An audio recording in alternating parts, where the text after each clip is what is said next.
8 straight 1,000-yard seasons to start your career, 50 or more catches 9 of 11 years, including 100 receptions in 2003. You're the MVP back in 2006 with 1,815 yards and 28 touchdowns. We don't see those numbers anymore. Well, let me first say, you going back to those stats in 06, I think people need to remember I really only played 15 games. Yes. It was wrapped up. We were 14-2 the last week of the season. I really didn't play there, if you remember. So, I mean, that was a pretty incredible year to average pretty much 2 touchdowns a game when you think about it. What? Why are you shaking your head? You're welcome.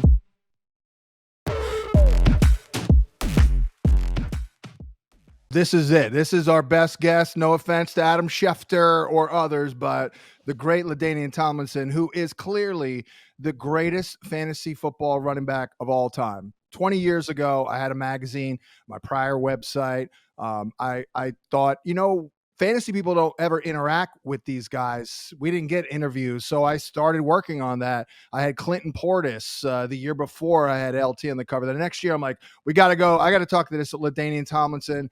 We chopped it up. Great interview. Great guy. I asked him about fantasy. Had no idea. He was a professional. And then 10 years later, LT retires, and him and I doing a fantasy show on Fantasy Sports Radio. So I've talked long enough. Let's bring LT in. LT, what is up, my man? It is great to see you. Man, it's great to be back on with you, John. It's been a while. I missed those days where we were talking chop fantasy football, and I was just a young fantasy player at the time. I was just starting to get into the game. Yeah. But now I'm more of a seasoned veteran now. I got my 8th season coming up in my own league, so I'm excited, man. All right. Well, we got to talk a little bit about you a little bit. And, one thing I don't know if I ever brought up to you, I wrote down some notes. We did that show once a week for a couple of hours for the whole season. But one of the many things that stood out to me when I talked with you 20 years ago was your favorite player of all time was Walter Payton. And I'm like, wow, okay. But you ended up being Walter Payton as far as I'm concerned. Like, of all the running backs who ever played since Walter, you are the closest to Walter Payton. So, talk about Walter, what he meant to you. And I guess when you think back, like, oh, wow, you know what? I kind of was like Walter Payton. At least I would think that. Well, I would say all those days of pretending to be Walter Payton in the front yard, in the backyard of my house growing up, I think it did pay off, But I think it's, I guess it's something to be said about childhood heroes, and you model your game after them. So honestly, a lot of the stuff that Walter did on Sundays, I really modeled those things in the front yard and even on the Pop Warner field. The high step and the the cutback, certainly the jumping over the pile he was so great at. But then just the pure determination and the will to never give up attitude as a runner.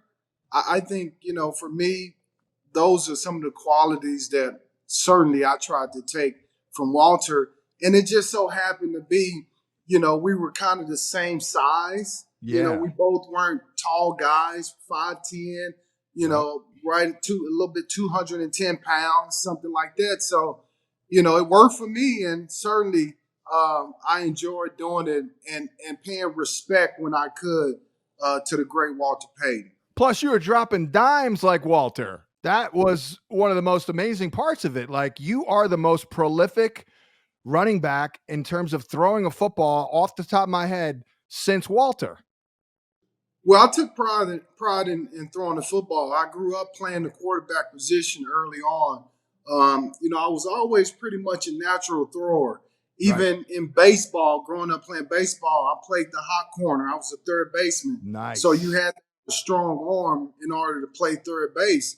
And that kind of carried over to the football field. Even though I was a natural runner, I think a lot of my coaches can see, like, man, this kid can really throw the ball. So let's utilize the talent that he does have. I mean, just looking at some of your career highlights here, 8 straight 1,000-yard seasons to start your career, 50 or more catches, 9 of 11 years, including 100 receptions in 2003. You're the MVP back in 2006 with 1,815 yards and 28 touchdowns.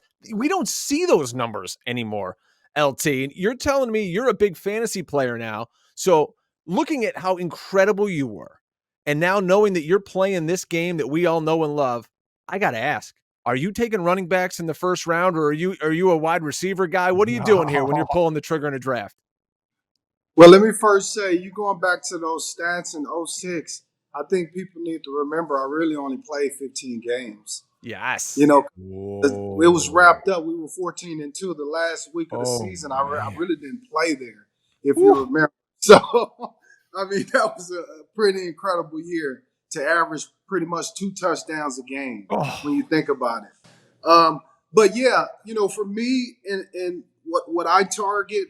So let's take, for example, this year's draft for my league.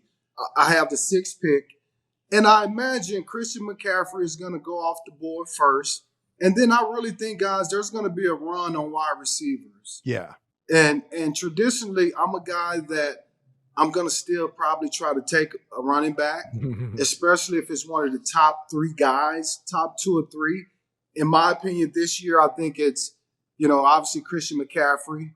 I think, Breece Hall and Bijan Robinson. Yep. So if I can get one of those guys at the 6th pick, I'll be happy with that. But if they're gone off the board, I'm happy to take one of the top receivers, Tyreek Hill.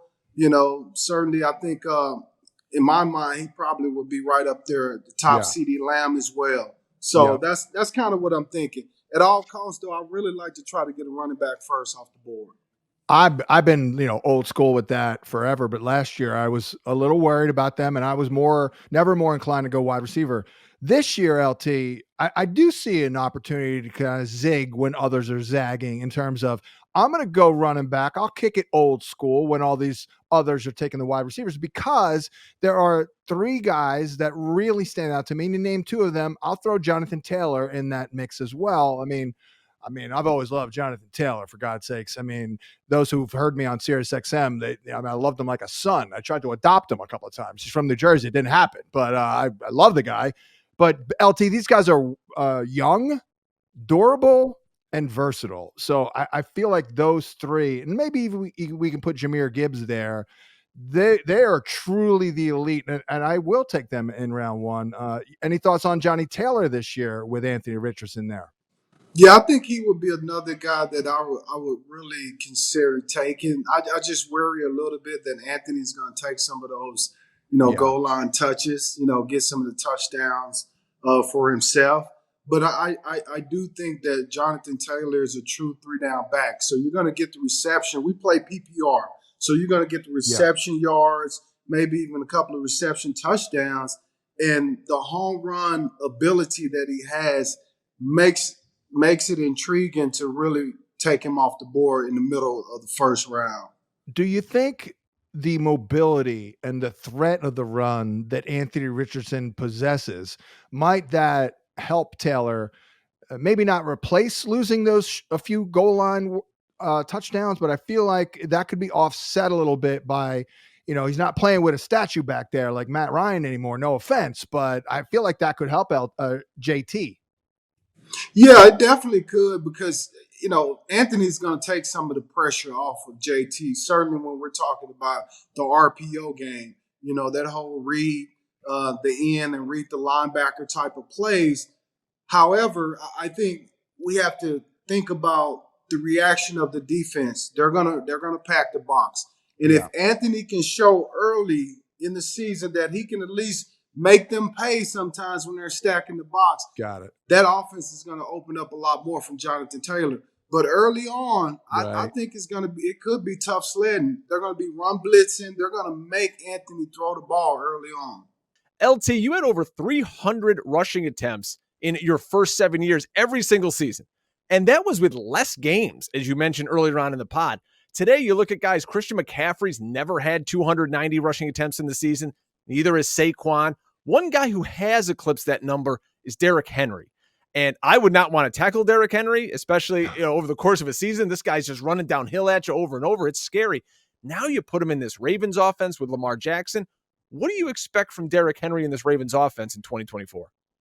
I really expect a big year from Derrick Henry.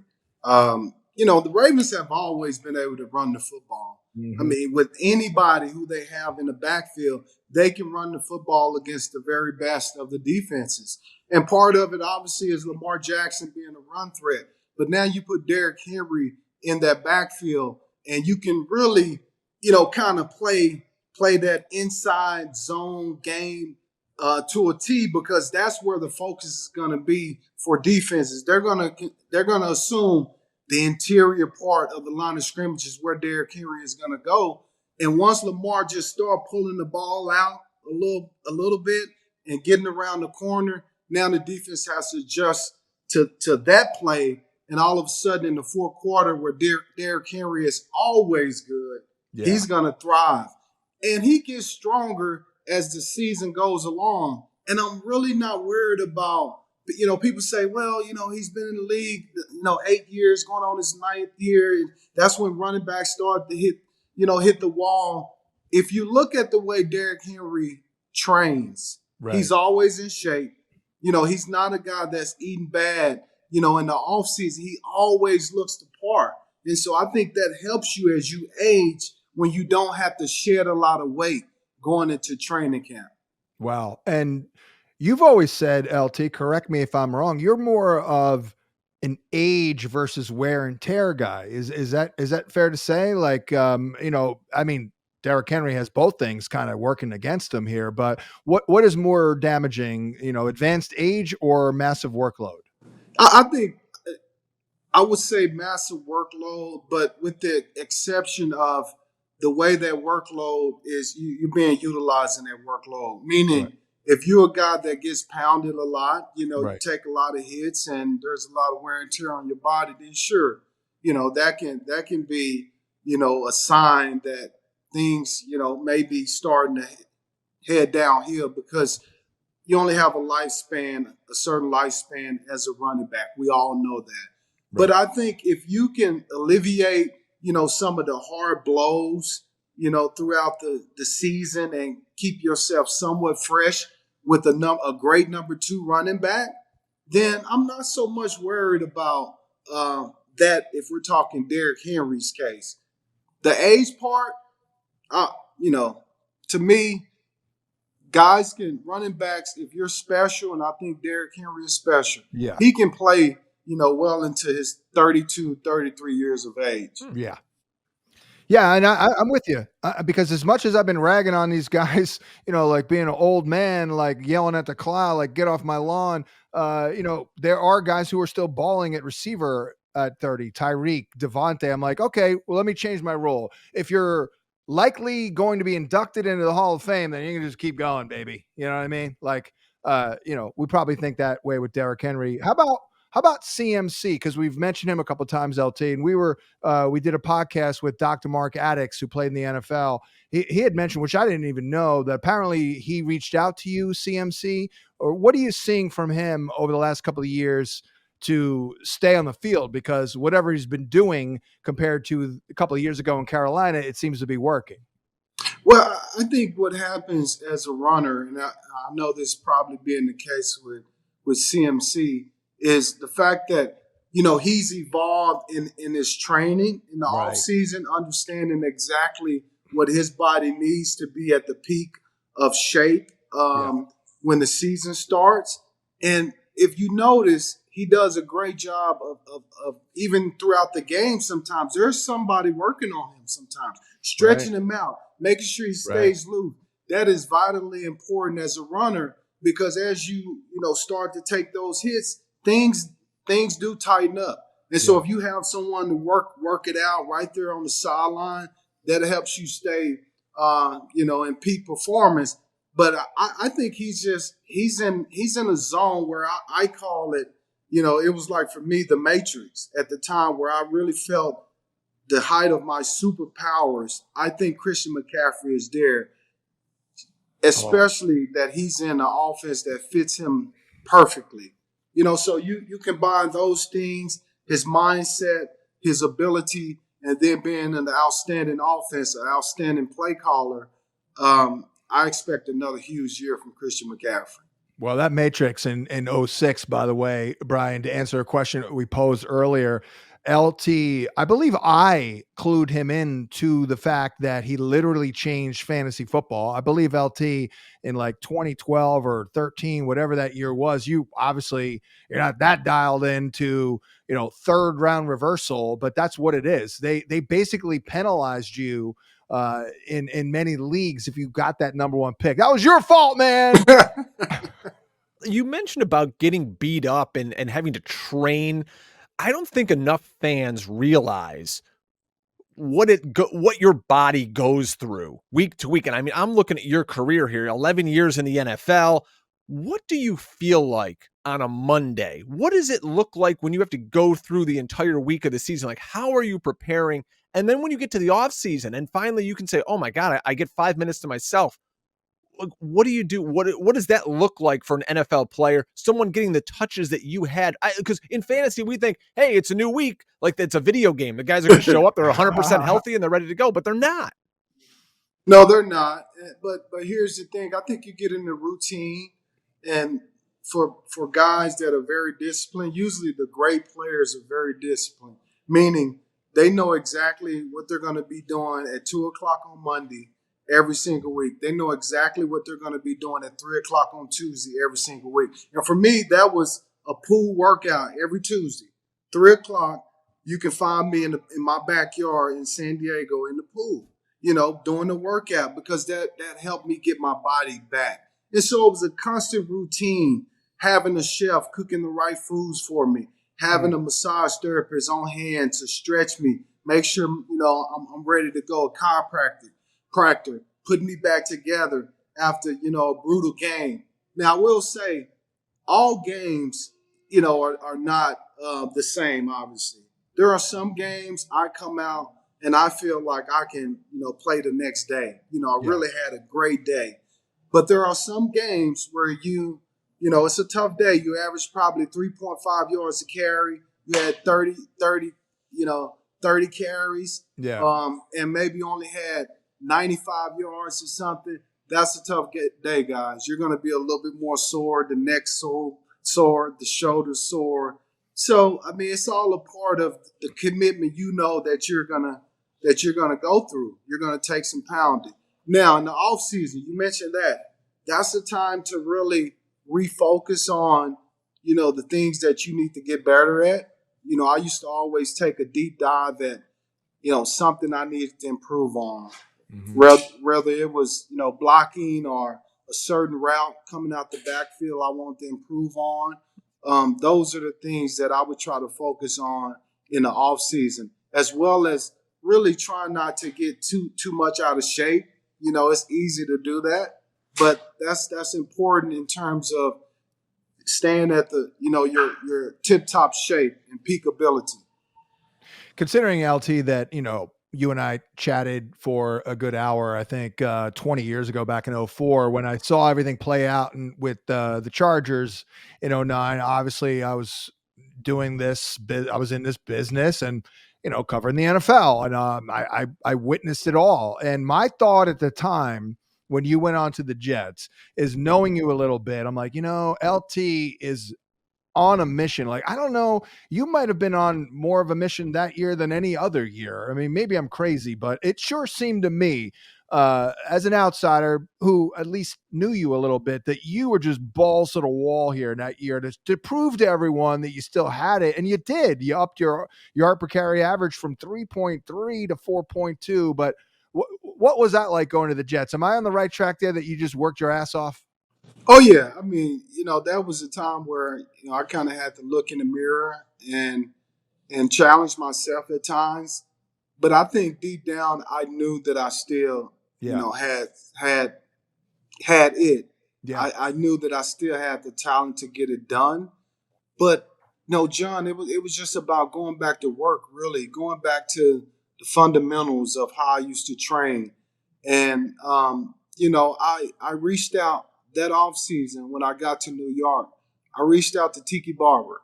He was one of the first guys I reached out to. And I had a conversation about Tiki, like, who's training you?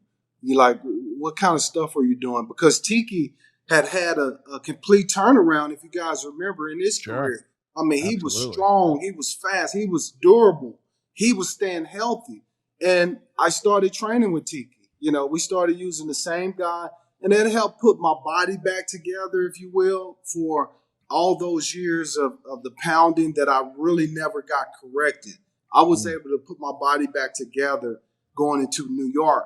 But at the same time, I think it was a perfect opportunity for me. It was the same offense that I had been in, my entire career with Brian Schottenheimer. Yeah. It was a head coach in Rex Ryan that was all about running the football and power football, and it was just a perfect match. A young quarterback in Mark Sanchez, we were going to run the football. So I got every opportunity, to prove that I still could play. I think the other part of it is having a guy like Sean Green, who was a young bruiser, at the time, having him as, a pair that we can really kind of just take over games at times. That really helped me as well.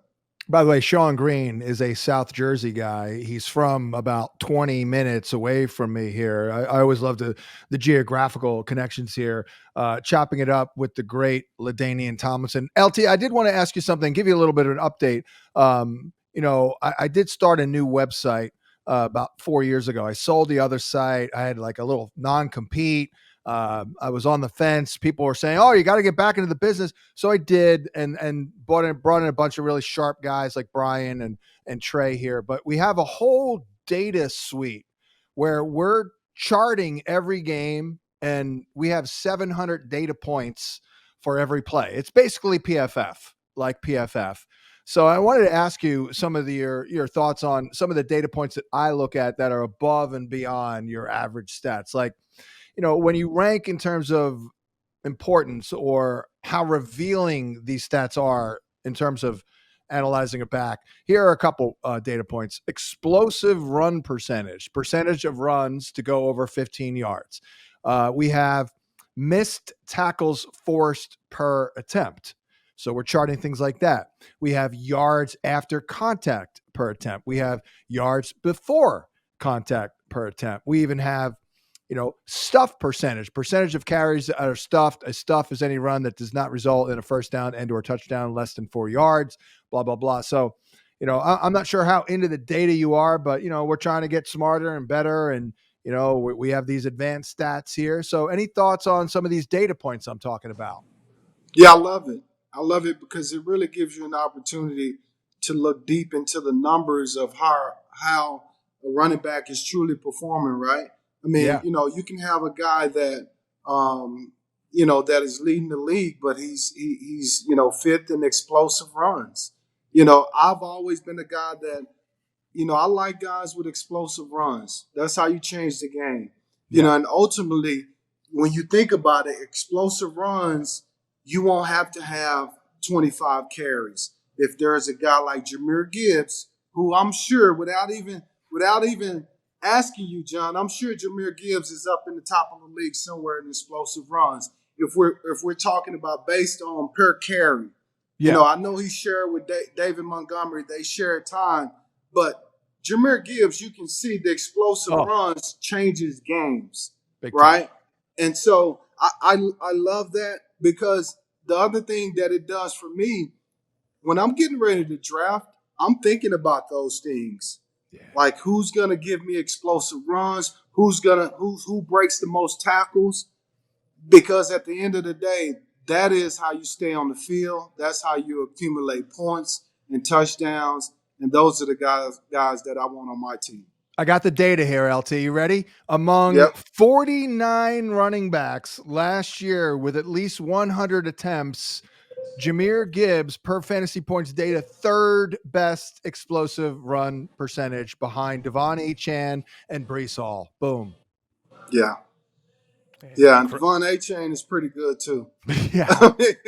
He's pretty good too. All these young players out there now, LT, are trying to get where you were. You're a fantasy player. You're in it just like John and I are. You got any sleepers for us? Any young running backs you're keeping your eye on? You see it, you go, ooh, I like what this kid's doing. I like that offense. He's going to be a star.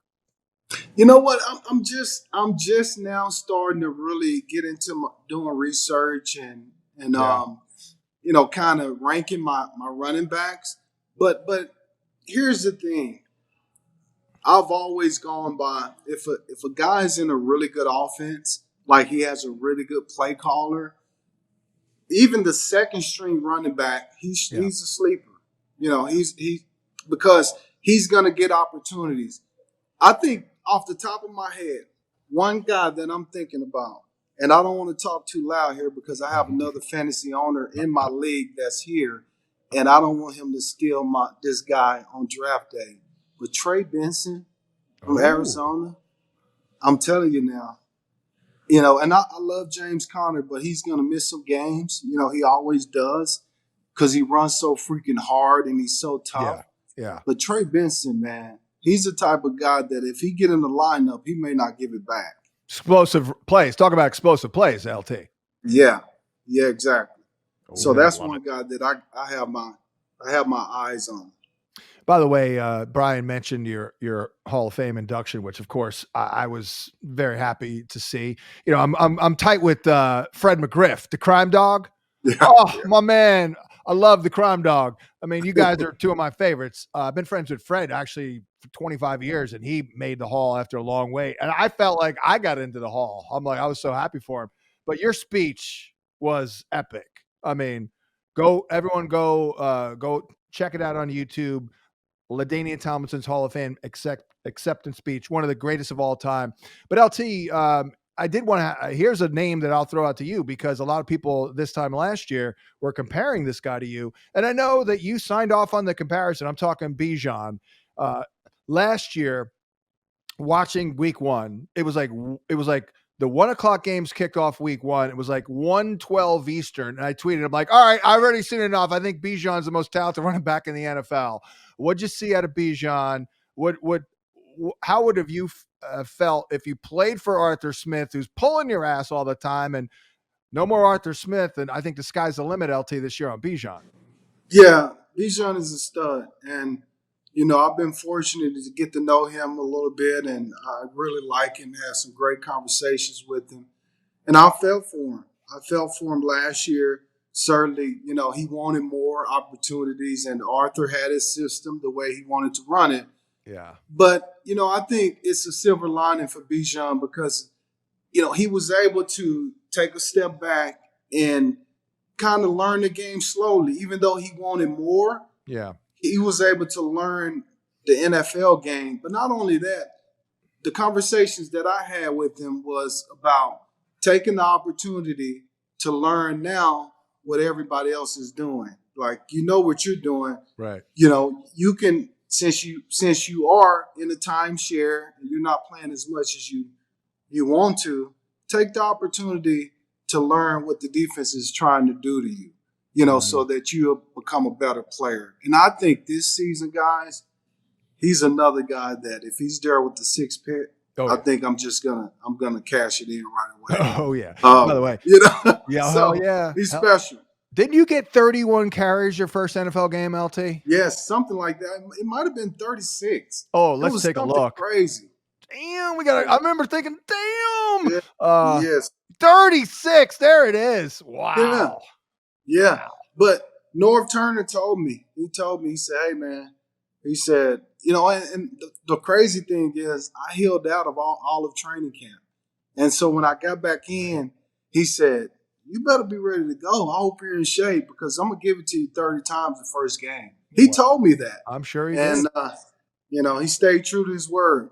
Damn. I've spoken with Norv a couple of times. One time I told him, 20 years ago, I'm like, forget about all the noise, all the fantasy people love you, Norv. You're the man. And then like 10 years later, I saw him. I'm like, yo, Norv. He's like, hey, you like that McCaffrey? Because he was with the Panthers. And I'm like, oh, we love it. Just keep feeding these guys a rock here. LT, I got to ask you about another guy. Our guy, I believe you were with me on this kid, Javonte Williams. I mean, what a shame. I don't even want to get into that Nate Hackett thing because I swear in my mind, like him getting jockeyed and pulled may have resulted in the injury. That's just my thought, but neither here nor there. What do you think here? I felt like last year was tough go, but now we're a year removed in the final year of our contract. Can Javonte, our guy, get it back, LT? It's going to be interesting, and I think he's going to have every opportunity to, to be, because when you think about the type of offense, Sean Payton has always loved to give the ball to the running backs. He's always loved to feature a running back. That's kind of been part of his offense is to, kind of get the run game going on and then attack people down the field. So I think Javonte, he's talented enough. What I'm waiting on is the explosive element to come back. Absolutely. Last year it just, it was a work in progress. We can see at times he was starting to turn the corner, but I would like to see it a little bit more consistently. But tell me, John, I'm just not. Who else is in that backfield? I don't think he has much of a challenge in that backfield. It should be pretty much, he should get at least 200 carries, is what I'm thinking. Yeah, I mean, you're right. I mean, at the end of the day, like we overreact a little bit. They have Jaleel McLaughlin, who was undrafted. Samaje Perine is a backup type, and they took Audric Estime in the 5th. Like, LT, you put yourself in Javonte's shoes. Like, are you really worried about a 5th rounder? Like, maybe okay, I see you, but you're a 5th rounder. I mean, yeah, and I think it speaks to how the Broncos feel about Javonte. For them not to bring in a high quality free agent guy like a Joe Mixon, they didn't seem to go after Joe Mixon or even try to, so and then not to draft a running back who some people speculated that they would try to draft a running back fairly high, certainly not the first round, but you would think maybe 3rd round. You would try to take a running back off the board. The fact that they didn't draft a running back there, I think it says, Sean Payton feels pretty good about Javonte. So that might be a guy that can have, I would say, take you to a championship because it's a guy you don't expect to have a huge year that might get 200 carries, have over 1,000 yards, 10 plus touchdowns, and he's the unsung hero to take you to a championship. Let me ask you a question. You mentioned the name Joe Mixon, and he is now down in Houston in this Bobby Slowick, Shanahan-influenced offense. Our guy, Scott Barrett, works for us over at FantasyPoints.com, had a great stat from Fantasy Points data, and it had to do with Dameon Pierce and Joe Mixon and how well they run man and gap concepts and how they are over, Joe Mixon specifically, a yard worse in yard per carry in zone concept runs, which Houston's going to run a ton of this year. So you're a professional running back. You're a Hall of Famer. Nobody can speak to this better than you. Do some guys just not fit certain systems and coaches they just want to put a square peg in a round hole? Or is it a lot harder to run man versus zone? And why are these guys more successful in one than the other? Yeah, so, there are some guys that are just not good at running zone. Yeah. And I don't think this is the case with Joe Mixon, though. Right. Because at Oklahoma, he ran zone a lot. I agree. And he was really good at it. Yep. And I think it's, so let's remember, sometimes it's the way coaches teach it. What they have guys reading, the way the blocking is constructed, that can play a factor. But I think the Texans in that system, much like, Kyle Shanahan's offense, it's much easier to read zone blocking. It's the way they teach it. Yeah. It's much easier. So I think Joe Mixon will excel in that offense, especially when he's going to be playing against 6-man boxes, guys. They're not going to pack the box. They're going to be trying to stop the pass game with C.J. Stroud. Joe Mixon will have light boxes. They will kill people on the perimeter with him. Yeah. And then the gap would be, I mean, it's a little simpler, right? You just run the right gap, right? I mean, pretty much. Exactly. So it's all about the pull, blocking down, and you're trying to hit a certain gap. You're reading that first down lineman. If he go inside, you stay outside. If he go outside, you stay inside. Gotcha. You know what I mean? And it's a little bit more simpler where the zone, you do have to read it, and you have to be a little bit more patient. You have to let the lineman block, get up on the linebacker. So it is different, but I think Joe Mixon, he's a professional running back, and I don't think he'll have a problem in that offense. We would be remiss if we didn't ask you about your Chargers, and I would venture to say that you would be okay playing for Jim Harbaugh and Greg Roman as Gus Edwards and maybe J.K. Dobbins. I'm still shocked, LT, they didn't draft Blake Corum, but your thoughts on this rebuild and this running back room? I mean, they're going to try and run the rock. It's Greg Roman. Oh, they're going to run the rock. I mean, I know you guys can't see it right now, but they're going to find a way to run the football. They all, Jim Harbaugh always does. He always runs the football. We know Greg Roman, has had a history of being able to create ways to run the football. And I don't want to misspeak on this young man's name, but I know that we drafted Kamani Vidal. There we go. Hey, now that's a sleeper. Don't sleep on. I mean, I've heard really good things about him now. Passing my eyeball test. I saw him at the Senior Bowl, LT. I'm like, this guy passing my eyeball test. And when you look at the way he ran at Troy, he slipped a lot of blocks. John, you brought up missed tackles earlier. Yeah. He created a lot of missed tackles. And with the little slip, with the little body lean, being able to break tackles. So this is a kid I think we should keep our eyes on. And they're going to start out, in my opinion, with the 3-man rotation. Those 3 guys will get reps. Yeah. It's funny. I had little terms and little guruisms, as you probably recall doing the show for me. I have like little things that, I look at receivers. I'm like, I'm a separatist. I need separation. But for my running backs, I like creators like you, oh, it didn't get blocked up. Oh, we're screwed. No, we're not. We can create it on our own, right? Like how much of that, how important is that to you? I mean, like that separates the good backs from the great ones, I think, in many ways. Yeah, it does. Absolutely. Because if we're putting a percentage on it, 50, probably, 45% of the time it's not blocked right. And you're not, maybe even more than that. You're not going to get, if the play is designed to get to the A gap, a lot of times you're not going to be in that A gap. Because why? The defense get paid too. They have really great players on that side of the ball, and their job is to stop the play. And so there's going to be penetration. Can you create? Can you jump to the next hole? Oh, there's a hole in the B gap. Can you explode through that hole? Break a tackle, break an arm tackle. Those are the things I'll look for, John. And you're so right on with that. You're on point with that. Those are the kind of guys, especially in fantasy, that you're going to want to have on your team. Man, what a great 40 minutes. Thank you, LT. This is a dream come true for a guy like me here, sitting here talking to a Hall of Famer. Just incredible stuff, man. Do you have any good stories from doing the Sirius show with Guru? I do. Real quick, LT, I'll answer the question because, LT, you got a lot going on.